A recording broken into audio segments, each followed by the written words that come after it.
So normally I don't watch the news because obviously you know what that's about. But there was something I was thinking about in terms of the conflict that's happening in Israel and in Palestine.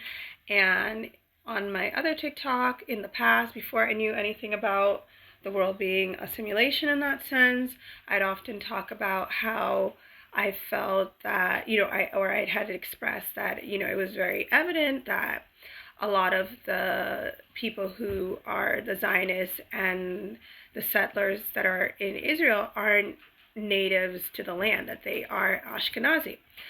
And my stance had always been that, everything that was being done was unfair because I really, feel that obviously that Palestine in the situation was the victim in all of this, especially the way it was being demonstrated with the United States always supporting Israel with weapons and all of this, right?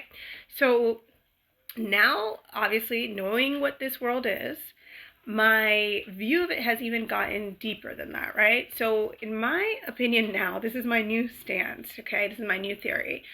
Obviously, I understand now that that war that has been going on for years, obviously, is a complete farce.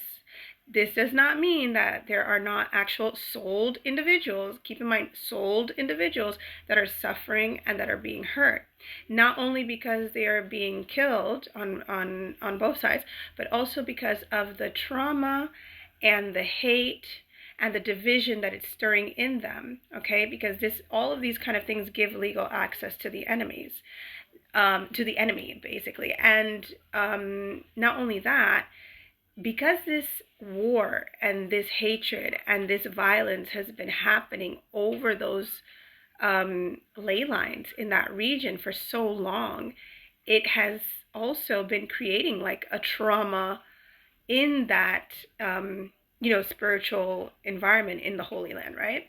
And this also is giving license to the enemy so that he can continue to dominate and control that area.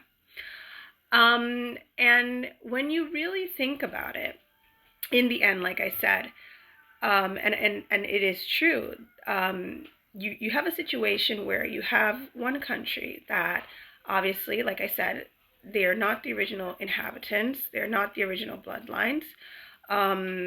You have good and bad because you have also a lot of people that are Israeli, that are Jewish, and they do not like what's happening at all. They do not like what their government is doing.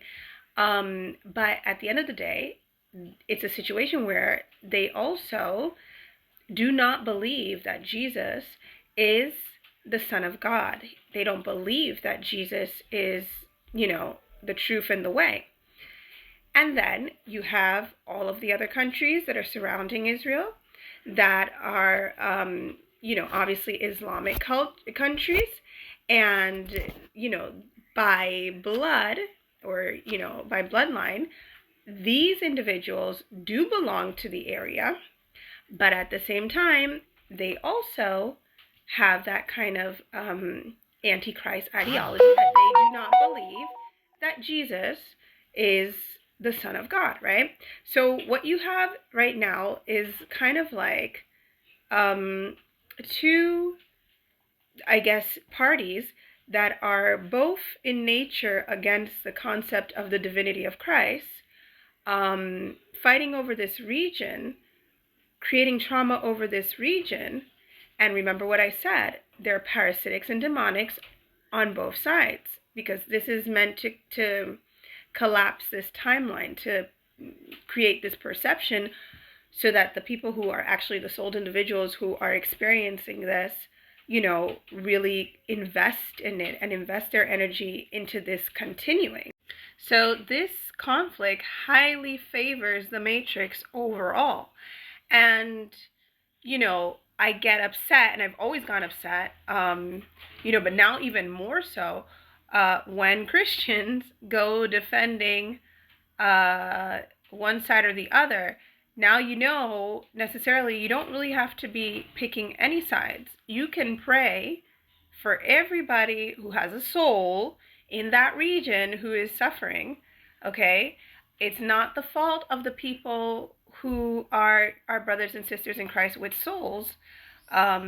that they're on one side or the other, because obviously they can't help in that sense the culture that they grew up in, and they also, have to reach that level of awakening before they understand that, in order to overcome and break all of those kinds of generational ancestral chains that have been formed through all that trauma, that they're going to have to basically follow the teachings of Jesus in the end of the day, because that's the only way to get out of this. So the point is, just in case, if you ever see one of my TikToks from the past, I take back a bit what I said, as far as like choosing sides, in the sense that I realize now that it's even deeper than that. And, it's a situation where we're not choosing, which country deserves to be there or not. We should just be, for the most part, just praying for the actual real souls that are unfortunately being harvested, basically, by all of that distraction that basically keeps them trapped and unable to ascend in this simulation because of everything happening.